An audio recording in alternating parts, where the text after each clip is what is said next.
spar Tank, what did you learn about yourself when that happened? I learned that I can hang in there with the elite level.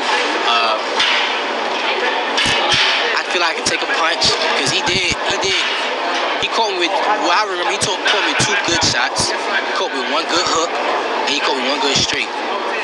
And knowing Tank, like, you don't know really to expect when you get caught with a good shot. So he told me I could really take a punch. He told me I could box with the best. And shit, I feel like Tank, he tested me. He tested my skill in a way where I always had to like stay sharp, watch out for his power, and just be real defensive. Because I'm not really a defensive fighter. Even though I got great defense, I love fighting like Tank does.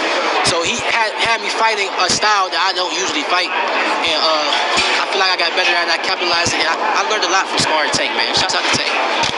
What's that like in the ring? Kind of like you said, before you get hit, you're kind of like, shit, this is Tank. Well, what is this going to feel? Is that just a question you get answered once you get popped? It's like, okay, now I know how I take it. Now I know where it's at. Yeah, for sure. That's what every boxer, even in a real fight, if the dude is not a hard puncher, but you still try to see me punch, like, you probably get hit, boom. Oh, that shit wasn't that bad. Shake it off. And if that shit come again, you can be confident, like, whoo, boom. You feel me? So it's really like, once you take that first hit, like, well, that shit ain't nothing. Or if you get hit, boom. Okay, he not gonna hit with that no more. You feel me? You always gotta get the hit to really know how you want to fight your opponent going forward. That was Keyshawn Davis. This was a while back. He was telling the interview, I think this the guy from KO Artist Sports, shout out to them. He was pretty much explaining how it was when he sparred Tank Davis. You know, he said, look, man, you know, Tank had me on the defense, man. You know, had me sharp. He had me fighting the style that I ain't used to fighting, man. And that goes to show Tank power must be real, man. And Keyshawn is a stand-up dude. You know, he kept it real. He said he got popped with a couple of good shots, and he feel like he can hang with the best. Thing is, though, maybe, you know, it's different when you don't have the headgear on. It's different when you don't have the bigger gloves. When you have the smaller gloves, it's going to be much different, obviously. But I think when you do spar Tank, a lot of them, that's a good thing because they can, I mean, they know what to expect kind of with his power. They're not going to get the full gist of his power because they're not fighting with no headgear. They're fighting with headgear and they're fighting with bigger gloves. So they're just getting a small snippet of the power, you know what I mean, or whatever. But nonetheless, they're getting a little look of Tank, and vice versa. Tank is getting a little a viewing window of them as well. You know, same with Frank Martin.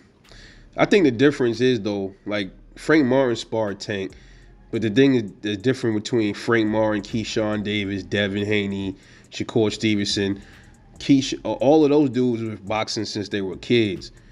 Frank Martin is the only one that he's been boxing later on, you know, when 18 years old, something like that. They all had a head start on him. So if you ever see Tank fight these other dudes that he sparred, they should do much better than Frank Martin did, in my humble opinion. I think Keyshawn will do much better. I think Devin Haney would definitely do much better, and Shakur Stevenson if they fought in a real fight. But Keyshawn definitely a dog. He loves to fight. So if Tank had him, you know, on a defense, you know, that's telling you a lot. And he need that. You know, it's good to have that because it's good to learn how to fight off the back foot. You can't always come forward all the time. You know what I mean?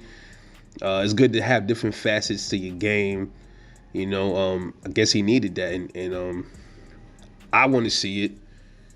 You know, he don't have the record, I guess, so to speak, where to say he has the experience to really be on Tank's level. That doesn't really mean much, but to me, I mean, I'm just different. I'm like this.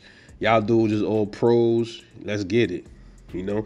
Because at one point, some of these same dudes that was the elite, that's at the top, they were calling out dudes that had the big records. You know what I'm saying? They was the ones that was like 8-0 too. You know, so it's like you got to give somebody a chance so they can be where you at. You know, that's just how I see it. But shout out to Keyshawn for that. I think Keyshawn do pretty well. I don't know.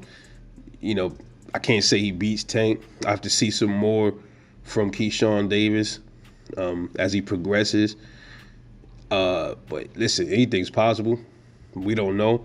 This is boxing. All it takes is one hit. I don't care if it's Keyshawn. I don't care if it's Tank. Any of these dudes can get knocked out.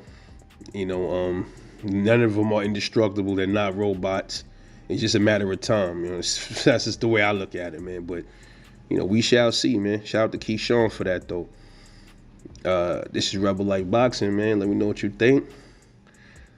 You think in a few years Keyshawn will be ready to hang with Tank, or you think he'll never be able to fuck with him? Just want to get y'all honest opinion. I'll catch y'all later on the next one. And I'm off this.